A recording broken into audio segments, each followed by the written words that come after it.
République démocratique du Congo ngai wabino Samba Olonga na Pesibino Matondo mingi ndenge boponi ndakisa TV pona ko partager basango ya République démocratique du Congo. Matondo na bino nyonso bo rejoindre live oyo soki o betili baku malamu ya kokota na kati émission na biso na tombeli oboye malamu. Bo like vidéo oyo bo partager yango pe bo zanga te ko commenter ko tikela biso commentaire ezaka malamu, like, partager, abonnez-vous aussi. Ceux qui osent nous abonner tenetando na biso Samba Olonga toujours en direct de la ville de Kinshasa. Merci à tous ceux qui nous suivent depuis l'Angola, bandeko nyonso bozolanda biso na Congo Brazzaville, bozolanda biso na Sénégal, na Gabon, peu partout dans le monde. Partagez les lives. Il y a émission Nabino.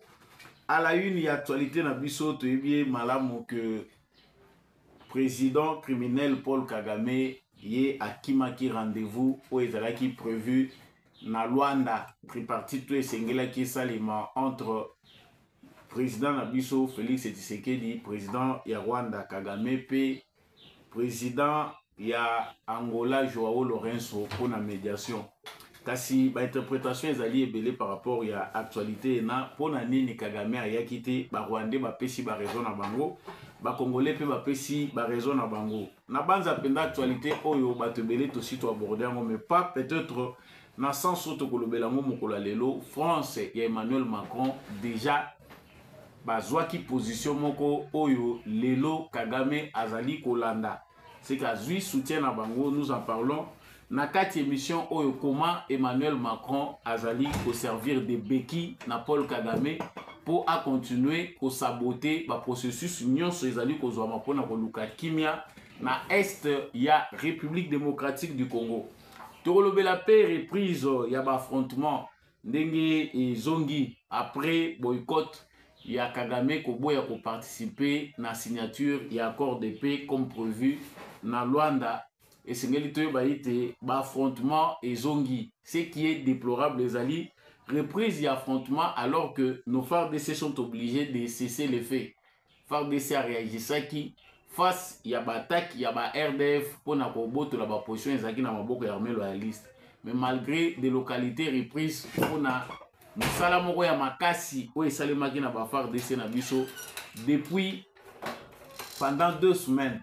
Tozo koyoka lisusu ke matembe ezali kozonga kokwea na maboko ya banguna alimbongo bakomba ezali en cours, ezali sango malamu te pona biso. Pourquoi ne pas s'engager dans une guerre? Ezali question ba congolais baza kotuna po ani to kobunda bitumba te. Faut-il continuer toujours à observer les cessez-le-feu tozela lisusu mokolo? Communauté internationale akoya koloba. Est-ce que ezali te ko décourager ba militaire na biso?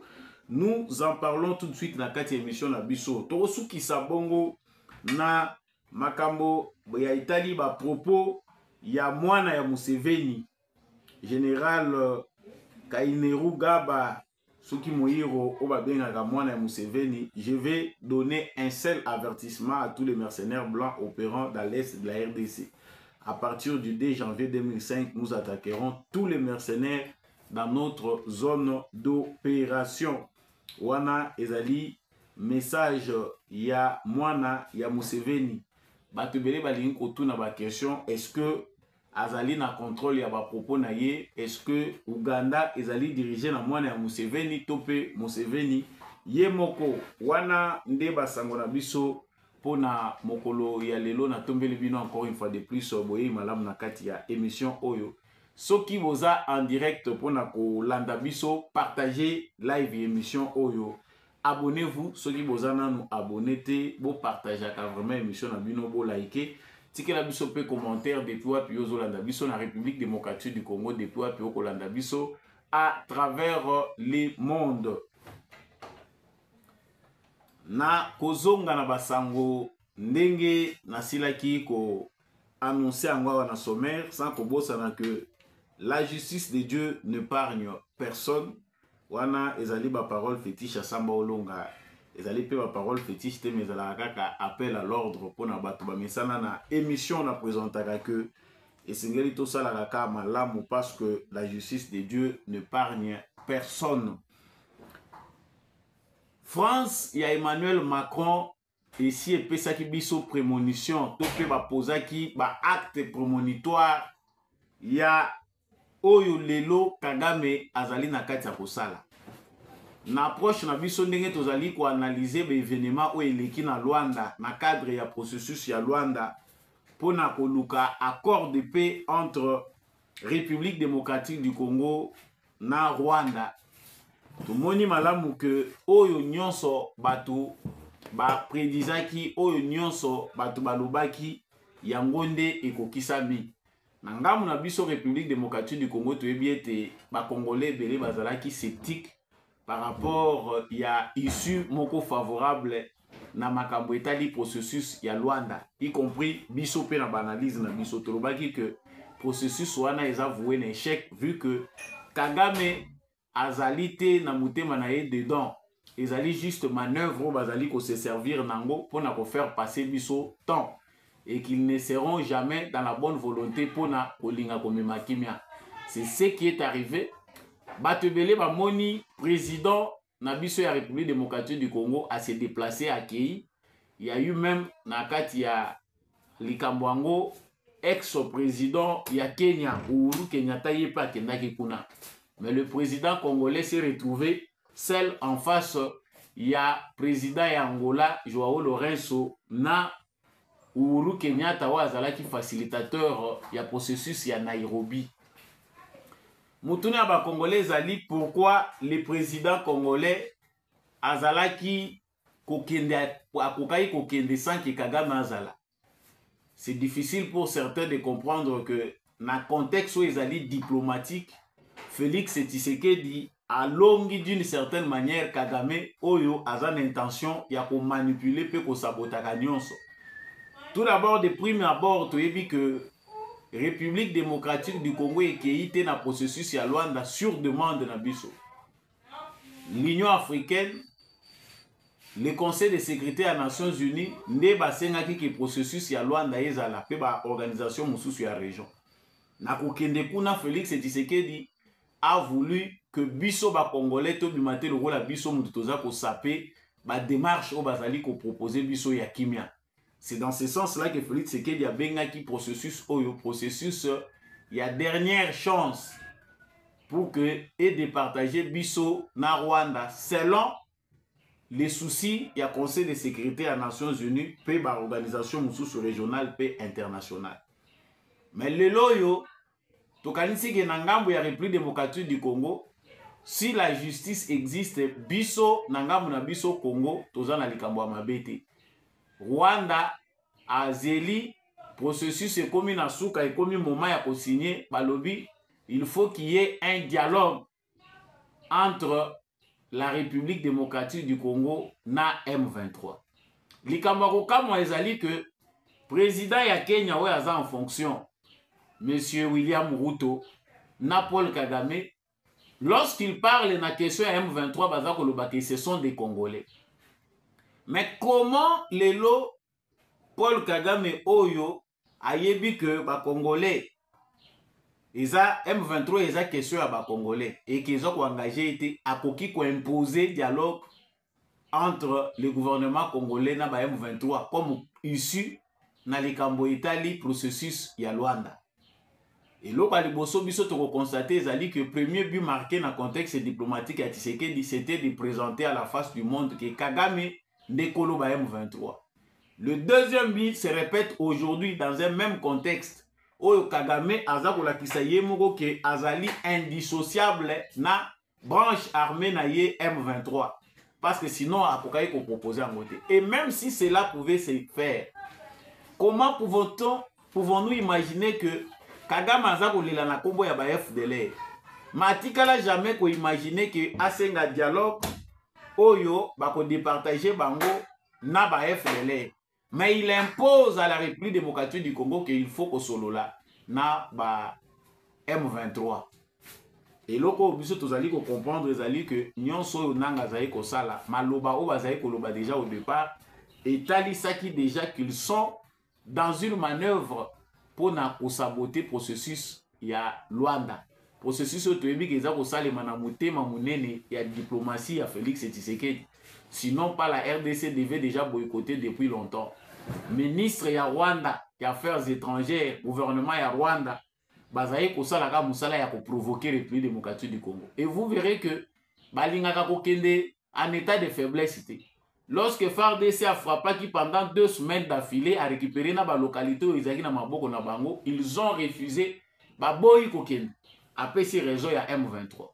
Mais lorsque ba monique Tshisekedi a accueilli, c'est ça fait que salami bazongi sur le terrain, bazongeli lisusu ko attaquer. Je vais parler de ça tant qu'on a l'affrontement au Ezongi. Question oyo tozali ko se poser ezali que na niveau ya Nairobi, ancien président kenyan, président wana ya Kenya azalaki ko chapeauter processus ya Nairobi. Processus wana babongisaki yango pona ba mouvement nyonso ba groupes armés. Oyo balingi kotika mandoki bakende kokota na processus ya paix esengeli ba déposer ba armes ba se camper pour être ba identifier bango pe ba adhérer na processus ya démobilisation per insertion sociale. Mais M23 pendant que processus wana Nairobi bandaki Kagame ye antetaki bana na ye po baya ko participer te, il commettait des massacres na moment oyo ba groupes armés mususu ezalaki kuna. Vous comprenez, bisomoko ba Congolais, parce qu'il y a des Congolais oyo baza ko se laisser manipuler, les autres ezali sous manipulation, les autres c'est de la mauvaise foi et les autres aussi c'est de l'ignorance. Tshisekedi ake ko sala nini? Est-ce que yango muté ko silisa guerre? Yo experts diplomates te. Oza ko émettre point de vue. Tshisekedi n'a pas inventé cette guerre. Nous avons vécu ici au Congo. Pour bato mususu baza lokola ba fongoli misu na 2023, 2024. Il faut comprendre que nous vivons un danger car attend Tshisekedi aille na pouvoir. Vous viviez au Congo lorsque Kabila bradait le pays. Aza ko signaka ba accord na ba groupes rebelles. Totikala ko mona bino na lokacité te oboza nango lelo. Munoko makasho toza nango lelo ya ko condamner Félix Tshisekedi que c'est lui yende mutaza ko jouer diplomatie mais où étaient passés les Congolais quand Kabila a signé avec les CNDP en 2009? Aya signé les sous na M23 na 2012-2013 a signé bakor na bango a pesi bango administration ya Nord Kivu Sud Kivu. Nous étions où? Aujourd'hui tous les experts parce que tous les Congolais sont rattrapés par la réalité du pays. Les lots batomaye les baleki ba experts en guerre, ba experts en diplomatie, tout Congolais on a tendance à organiser que biso na minute toza maye le kolega Tshisekedi. Ake pona nini, c'est l'argent gaspillé, ba experts ba komi ebele. Mais ces pays ici, on les vendait sous notre barbe. Depuis Koya ya Afdel, Mboka ici était kamaki tozaki trahi, bozalaki wa. Lelo oyo, ba expert ebele ba nyonsologue baza bima. Laissons Félix Tshisekedi de faire le travail qu'il fait. Makambo ya Congo ezali pe na part monene sur le plan diplomatique. Toko sesete kolobango ke tozali victime ya complot moko ya monene. Ou elingi que biso tozala indépendante. Complot ou elingi que biso guerre ezala éternelle pour pillage et continuer pour profiter na bateau yo bazwaka bateau pe baza ko envier ba ressources naturelles ya République démocratique du Congo.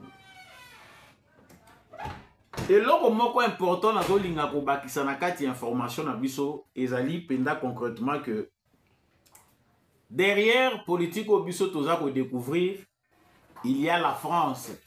Makambo Macron azosala il faut peut-être identifier ka banani o baza ko entêter po même à ce stade où vérité c'est yebani mokili mobimba. Kagame a continué ko luka koko sapé pour inventer ba subterfuge pour à présenter à la communauté internationale. Bato balanda l'actualité toyebi ete Emmanuel Macron, Monsieur Macron avait dit ce que Kagame est en train de faire. Tant au sommet à francophonie et salemaki, Félix Tshisekedi akendaki na sommet wana, ba propos ya Macron et énervaki Félix Tshisekedi. Il a ignoré de citer le Congo. Oh, il y a un grand pays francophone à bossa na maté. Chaque fois qu'on cite, il faut citer le Congo. Macron n'a pas cité. De deux, na clause na bango ndenge baza kolinga pour résoudre le problème na niveau ya organisation ya francophonie. Macron demande à Félix Tshisekedi d'ouvrir une brèche ya dialogue na ba terroriste au biso bazali qualifié. Il veut que on négocie avec ces gens-là. Tout ça la dialogue na bango. chose que Tshisekedi avait refusé. Na masolo oyo bazwaki pendant plus d'une heure, Macron tête à tête na Félix Tshisekedi. Félix Tshisekedi avait refusé catégoriquement idée wana ya kokende kosolola na ba terroriste à M23, sachant que ce sont des Rwandais manipulés par les Rwandais pour continuer à déstabiliser la République démocratique du Congo. Donc Macron, ce qui botangi bato batanga ki texte ya suka oyo Macron alukaki kosala qui n'a pas de problème avec les Congo ni avec Tshisekedi. Macron revient sur cette idée-là, Azali Kotali Salobi, que voilà, na moment oyo, il faut beaucoup dialoguer. Aujourd'hui, on voit que ça se répète. Nous avons tendance à prendre kaka problème, mais toujours voyez battre source nango. D'où Kagame Azali ko tirer résistance na yewapi. Pourquoi Kagame ne veut pas respecter toute la communauté internationale? Oyo baza ko dénoncer à moins monoko que Bazali ko agresser les République démocratique du Congo. Pourquoi Kagame aza ko respecter bamote? Parce que boye ouvertement na moyi baza ko talisa ke baza ko condamner Kagame. Mais na butu baza na yesa ni moko baza ko lia na yi. Voilà pourquoi aujourd'hui Kagame s'entête. Kagame azali na intention ya ko saboter processus ya Luanda, c'est avec la bénédiction de l'Europe et la France particulièrement. Ba français nde baza simanaye o Kagame aza ko sala to monaki yango déjà Macron déjà asala kisaki déjà image nango parce que c'était déjà clair ceux qui bolingi ko soutenir processus oyo ezali ya Luanda, il faut catégoriquement imposer na Rwanda que a retiré ba troupe na ye. Mais baza ko lobango na munoko na ba acte baza ko poser makambo susu awa toza ko lobawa Union européenne a pesaki lisusu 20 millions na armée ya Kagame sans question de gestion que noté toya ko landelo na gestion 1-1 ba pesi lisusu 20 millions malgré opposition à ba congolais pour dire que l'Union européenne, vous ne pouvez pas accepter de collaborer avec l'armée des agresseurs. Bateau baza ko agresser pays voisins, on ne peut pas collaborer avec eux. Union européenne et Talibangote, ils ont insisté pe ba pesimbo. Pour na ko flouer biso, ba ye lisusu pas na biso noté brigade d'intervention rapide ya FARDC, ba pesi bango lisusu pe 20 millions. Mais 20 millions à bango, c'est l'Union européenne qui gère. C'est une insulte. Moi, je pense que le gouvernement congolais, il faut quelque part, tout est équilibré. On ne peut pas, bah ennemi na biso déjà tout le monde bango. Nous prenons les 20 millions là, pourquoi? Pourquoi devons-nous accepter que l'Union européenne nous accompagne, encore accompagne notre armée, pendant que c'est l'Union européenne qui soutient les Rwandais? Et ça paradoxal.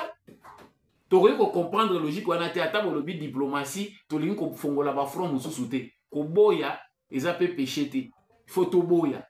Bobo 20 millions à bino. Ceux qui ont secteur pas question dans l'armée, nous n'avons pas besoin de cette aide. Et ça pour rien, budget na biso pendant 5 ans, selon ce qui est prévu, ce qui est c'est que 18 milliards de dollars. Parce que awa année mobimba, il faut utiliser plus de 3 milliards de dollars na oyo basali comme planification pour la réforme et armée na biso. C'est beaucoup d'argent. Est-ce que pour cela, il est obligatoire que tous les sous soumis na bateau yo bazako opprimer biso topé bateau yo bazali ko continuer ko déstabiliser biso? Réfléchissons une fois, la diplomatie congolaise doit être revue sur le plan militaire. To banda déjà ko luka ba secteur nini oh il faut déjà to arracher indépendance na biso. Si ce point là monsieur le président Félix Tshisekedi ba pays oyo toyebi ke makambo eza mingi tozo ko luka to silisa guerre, mais dans certains secteurs il faut déjà arracher son indépendance. Biso na ba secteur nyonso kaka aide kaka ba même pays yango oyo baza ko déstabiliser biso balingi ko soutenir biso te poto silisa bitumbo nde bazoya ko kosa biso na ba aide ya lokuta, aide humanitaire, aide ceci. Commençons déjà dans un coin, le rôle dans un coin où ils allaient en matière de sécurité, arrachons notre liberté. Tout pays qui collabore avec les Rwandais, tout pays qui ne condamne pas les Rwandais, n'a pas le droit de venir collaborer militairement avec la République démocratique du Congo. Et ce serait clair. Donc en résumé, derrière fuite ya Kagame se cache aussi le jeu de la France. Ba français bazana sima ya Kagame nanu bazwa ki était nanu bazuite remplaçant ba français bazaka ndenge wana po bakweyisa régime les européens les français en particulier balingi koluka ndenge nini nanu bamoni ndenge nini bakoremplacer Kagame te. Ils doivent s'accrocher na moto bayebi malamu quand un pasteur qu'il ne maîtrise pas bien yango baza continuer côté de Tshisekedi. Mais pendant que le processus est saboté bandeko na ngai affrontement ezongi. Ce qui nous fait mal nous et puis eza ko paraître incompréhensible na ba congolais mususu ezali parce que tozali obligé d'observer ka ba cesser le feu peut continuer koyoka la communauté internationale.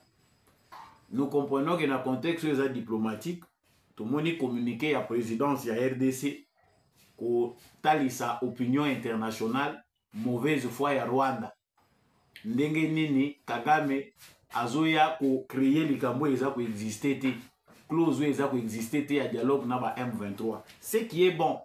Mais la communauté internationale a témoin en ce moment-là dans les actes Kagame a ici déjà qu'il y a processus à lambda et yebiété ba localité où tu récupérer qui ils ont en passe d'être toutes reprises encore par les ennemis.